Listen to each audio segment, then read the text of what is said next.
Salam jumpa warga Yakum yang dikasihi dan mengasihi Tuhan.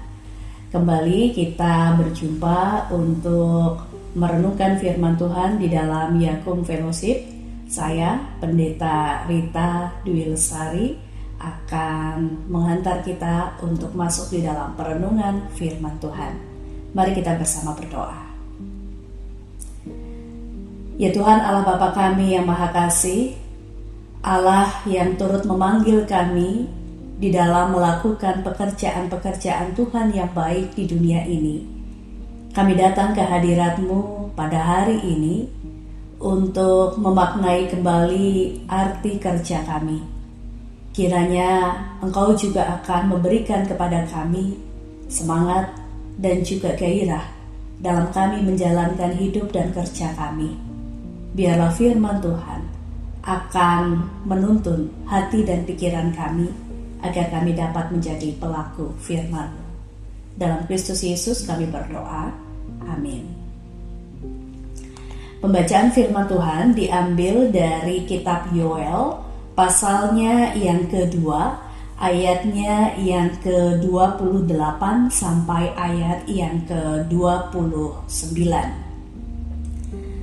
Akan terjadi kemudian bahwa aku akan mencurahkan rohku ke atas semua manusia. Anak-anakmu laki-laki dan perempuan akan bernubuat. Orang-orangmu yang tua akan mendapat mimpi. Taruna-tarunamu akan mendapat penglihatan-penglihatan. Juga ke atas hamba-hambamu laki-laki dan perempuan akan kucurahkan rohku pada hari-hari itu. Di manakah Anda bekerja?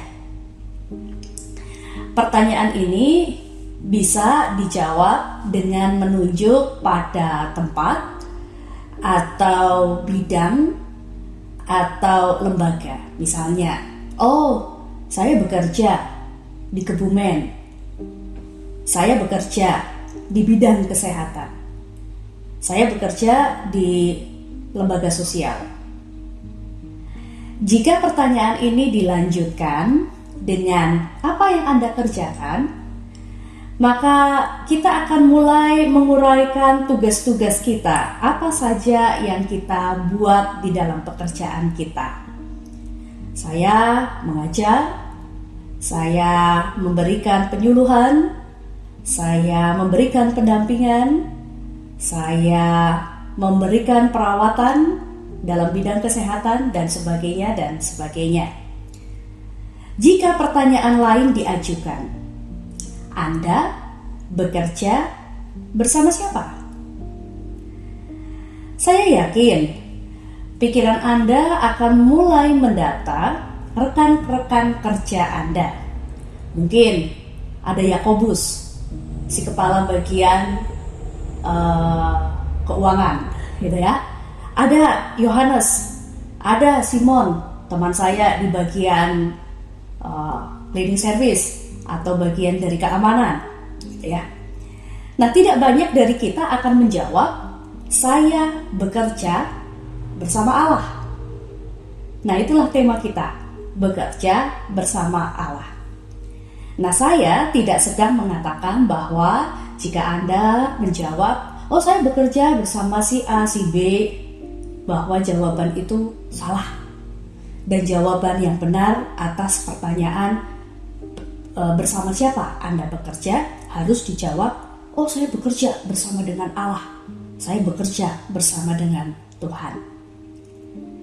Warga Yakum yang dikasihi oleh Tuhan, bekerja bersama Allah bukanlah sesuatu yang perlu dengan begitu berisik digembar-gemborkan.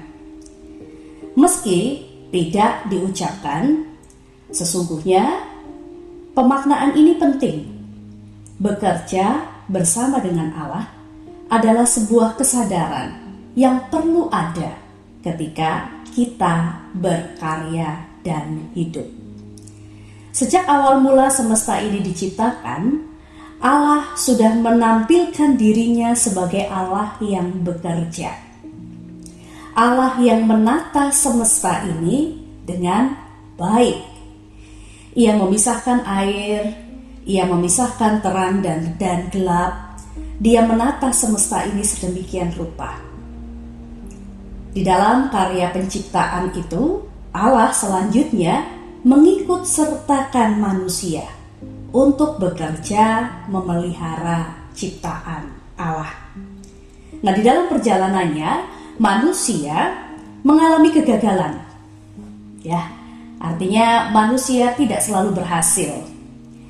Seperti murid yang terkadang malas belajar atau terlalu malas untuk melakukan apa yang sudah diajarkan.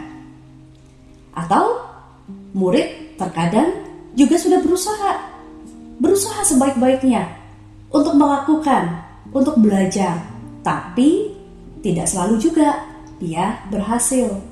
Tidak selalu juga hasilnya baik. Nah, Tuhan terus membimbing seperti guru. Guru ketika melihat muridnya malas atau sudah berusaha tetapi mengalami kegagalan, guru tidak akan ganti mengerjakan ujian, ya, menggantikan posisi muridnya. Guru tidak akan melakukan itu. Atau ketika muridnya mengalami kegagalan, tidak bisa-bisa, guru akan berusaha untuk menyadarkan murid-muridnya agar dia mampu. Atau ketika dia kecewa, agar dia bisa bangkit kembali. Guru akan menyadarkan agar kemalasan itu dilawan, putus asa karena gagal diganti dengan harapan. Guru mendorong untuk tumbuhnya kesadaran pada murid bahwa mereka sendiri harus mau berusaha. Guru bisa membimbing, tetapi yang harus juga melakukan sesuatu adalah murid itu sendiri. Nah, demikianlah Allah melakukan kepada Yehuda. Di dalam bacaan kita, kitab Yoel, Yehuda mengalami kehancuran. Kehancuran itu dikarenakan umat Allah tidak lagi hidup mengikuti hukum atau perintah Allah.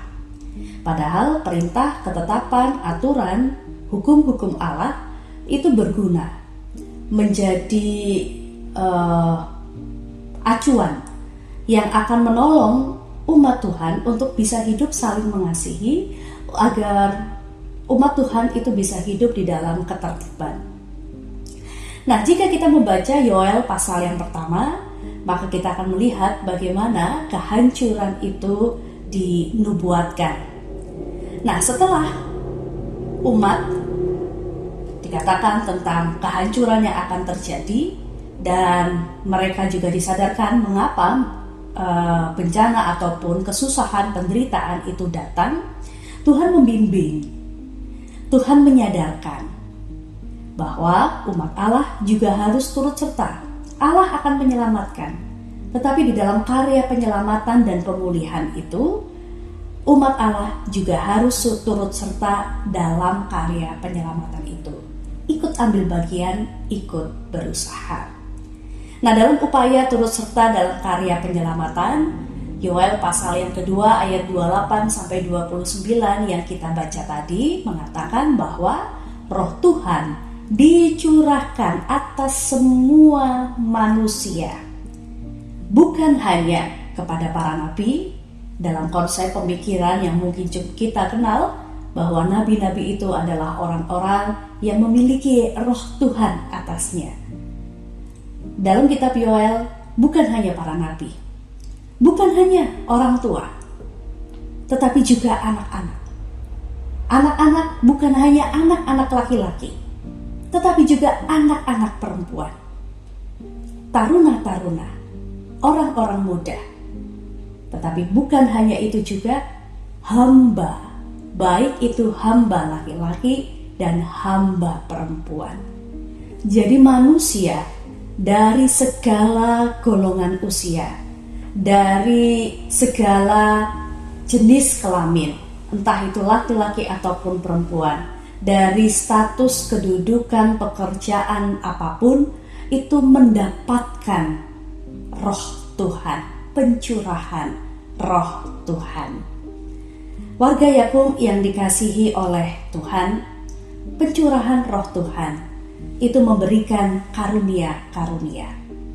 Karunia-karunia itu diberikan oleh Allah kepada setiap kita, tujuannya untuk membangun kehidupan kita, membangun kehidupan bersama. Roh Tuhan diberikan tidak pernah dalam satu tujuan yang sangat eksklusif, hanya buat saya sendiri. Tetapi itu digunakan untuk kepentingan bersama. Saling membantu, saling menolong, saling bekerja sama. Yakub berdiri sebagai sebuah kerja bersama dalam kesatuan mengerjakan misi Allah. Dari kerja orang-orang yang melihat bahwa setiap karyanya adalah kerja bersama dengan Allah, maka orang-orang yang sudah bekerja di Yakub juga mempunyai tujuan membangun kehidupan bersama. Schurer, tokoh sejarah Yakub, adalah sosok yang begitu kuat dalam panggilannya untuk melakukan misi Allah, bekerja bersama dengan Allah. Schurer menolong, merawat orang-orang yang sakit, orang-orang yang belum mempunyai pengetahuan dan kesadaran tentang kesehatan, tentang kebersihan. Dan terhadap orang-orang inilah Schurer melakukan pelayanan, perawatan, bahkan juga mengedukasi, melakukan pembimbingan, mengajari orang-orang Indonesia untuk kemudian mereka diikutsertakan, ambil bagian dalam misi Allah untuk bekerja bersama dengan Allah. Warga Yakub yang dikasihi oleh Tuhan, ada roh Tuhan, ada otoritas, ada kuasa yang Allah berikan dalam kerja setiap kita. Sadarilah bahwa kita bekerja bersama Allah. Sehingga dengan kesadaran ini, adanya otoritas roh Tuhan yang beserta dengan kita, setiap warga Yakub akan dimampukan untuk bekerja dengan sukacita, mengupayakan kualitas yang maksimal, dan menjadi berkat. Sebab inilah wujud bentuk dari penghayatan kita sebagai orang-orang yang bekerja bersama Allah, rekan sekerja Allah. Mari kita tunduk kepala, kita bersama berdoa. Kami mengucap syukur ya Tuhan, karena Engkau Allah masih memberikan kepada kami kepercayaan, kekuatan di tubuh kami, tanggung jawab di dalam kerja kami, dan sesungguhnya apa yang kami kerjakan bukan hanya sekedar untuk mengejar apa yang menjadi kebutuhan-kebutuhan kami, tetapi di balik apa yang kami kerjakan ada satu misi yang besar, ada satu misi yang mulia, di mana kerja kami adalah bagian dari kerja Allah yang baik. Maka mampukan setiap kami, warga Yakub, setiap anak-anakmu di setiap bagian tugas-tugasnya, diberikan semangat yang menyala-nyala, diberikan gairah, kemampuan untuk bekerja bersama satu dengan yang lain, dalam komunikasi yang baik, untuk bisa saling support dan saling mendukung, dan melihat apa yang dikerjakan bersama dengan rekan-rekan sekerja lainnya adalah satu bentuk pekerjaan untuk memberikan pelayanan yang terbaik bagi Tuhan melalui pelayanan yang diberikan kepada sesama. Kekuatan dan kemampuan kami sendiri tidak mampu mengerjakan semuanya dengan sempurna, tetapi hanya karena pertolongan dari Roh Tuhan saja kami akan dimampukan bekerja dengan tekun, dengan taat, dengan setia. Di dalam nama Tuhan kami Yesus Kristus, kami berdoa. Amin.